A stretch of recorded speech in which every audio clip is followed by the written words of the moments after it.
नमस्कार, मैं हूं आपके साथ मानवी ठाकुर और आप देख रहे हैं खबर 24 एक्सप्रेस। आइए अब बढ़ते हैं आज की खास खबरों की ओर। कर्नाटक के बेंगलुरु में फ्रिज के अंदर टुकड़ों में मिली 29 साल की महालक्ष्मी का कत्ल एक रहस्य बन गया है। उसकी लाश 29 दिनों तक फ्लैट के अंदर टुकड़ों की शक्ल में सड़ती रही। 21 सितंबर को फ्लैट का दरवाजा खुला, लेकिन 4 दिन बाद भी कातिल का कोई सुराग नहीं है। हालांकि 5 दिन की पुलिस तफ्तीश में कई ऐसी कहानियां जरूर खुली हैं जिन्होंने इस केस को और ज्यादा रहस्यमयी बना दिया है। आइए इस पूरे केस की कहानी को समझते हैं। महालक्ष्मी के माँ बाप मीना राणा और चरण सिंह नेपाल के टीकापुर इलाके में रहने वाले थे। तकरीबन 35 साल पहले बेंगलुरु आकर शिफ्ट हो गए। परिवार में महालक्ष्मी के अलावा एक बेटी लक्ष्मी और 2 बेटे उक्कुम सिंह और नरेश हैं। महालक्ष्मी और लक्ष्मी जुड़वा बहनें हैं। बेटी बड़ी हुई तो परिवार ने उसकी शादी नीलमंगला इलाके में रहने वाले हेमंत दास के साथ कर दी। हेमंत मोबाइल से जुड़े सामान की दुकान चलाते हैं। मीना ने भी एक मॉल के ब्यूटी सेंटर में नौकरी करना शुरू कर दिया। कुछ वक्त सब कुछ ठीक ठाक चल रहा था। महालक्ष्मी ने एक बेटी को जन्म दिया जो अब 4 साल की हो चुकी है। हालांकि इसके बाद से ही महालक्ष्मी और हेमंत के बीच झगड़े होने लग गए। झगड़े जब ज्यादा बढ़े तो महालक्ष्मी उसे छोड़कर अपने माँ बाप के साथ जाने लगी।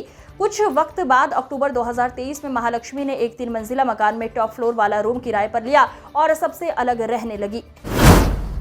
इस बीच उसकी बातें अपनी मां से रेगुलर तौर पर होती थी। 15-20 दिनों में मां महालक्ष्मी से मिलने उसके रूम पर आया जाया करती थी। महालक्ष्मी के पति हेमंत ने बताया उसकी पत्नी का अशरफ नाम के हेयर ड्रेसर के साथ अफेयर चल रहा था।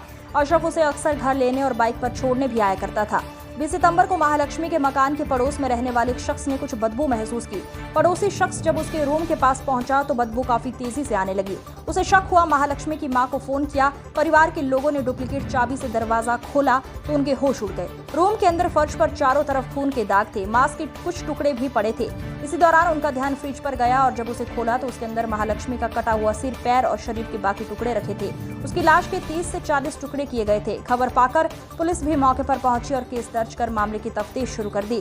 सबसे पहले महालक्ष्मी के पति हेमंत दास से पूछताछ की। उसने हत्या का आरोप हेयर ड्रेसर अशरफ पर लगाया। पुलिस ने अशरफ से भी पूछताछ की, लेकिन दोनों से ऐसा कोई सुराग नहीं मिला जिससे उनके ऊपर शक किया जा सके। इस बीच पुलिस ने बयान दिया कि उन्होंने आरोपी की पहचान कर ली है और बहुत जल्द पूरे मामले का खुलासा हो जाएगा। हालांकि 5 दिन बाद भी कातिल के बारे में कुछ नहीं बताया गया। तब आपको बताते चले कि 5 दिन की तफ्तीश में कौन कौन सी बातें सामने आई है। सबसे पहले महालक्ष्मी की कॉल डिटेल रिकॉर्ड खंगाले गए। उसके नंबर से आखिरी बार 2 सितंबर को ही कॉल हुई। इसके बाद ना किसी का फोन आया और ना ही किसी के पास फोन गया। उसका मोबाइल रूम में स्विच ऑफ मिला। ऐसे में पुलिस ने माना कि महालक्ष्मी का कत्ल 2 सितंबर को ही किया गया था। महालक्ष्मी की मां ने बताया कि उनकी अपनी बेटी से आखिरी बार 2 सितंबर को बात हुई थी, जिसमें उसने कहा था कि वो जल्द ही अपने पति से मिलने जाएगी। इसके बाद से उनकी कोई बातचीत अपनी बेटी के साथ नहीं हुई।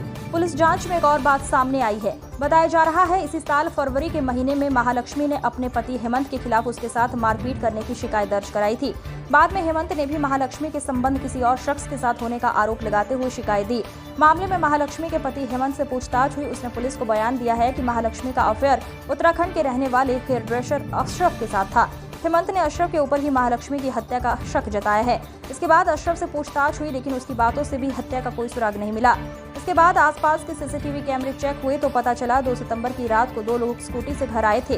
हालांकि फुटेज में इन दोनों लोगों के चेहरे नहीं दिखे। अब पुलिस इन दोनों लोगों का सुराग तलाशने में जुटी है। पुलिस ने अभी तक की अपनी तफ्तीश के आधार पर इतना जरूर बताया कि कत्ल करने वाला कोई बाहर का शख्स है। इस अंक में फिलहाल इतना ही। अगले अंक में फिर होगी मुलाकात। तब तक के लिए नमस्कार।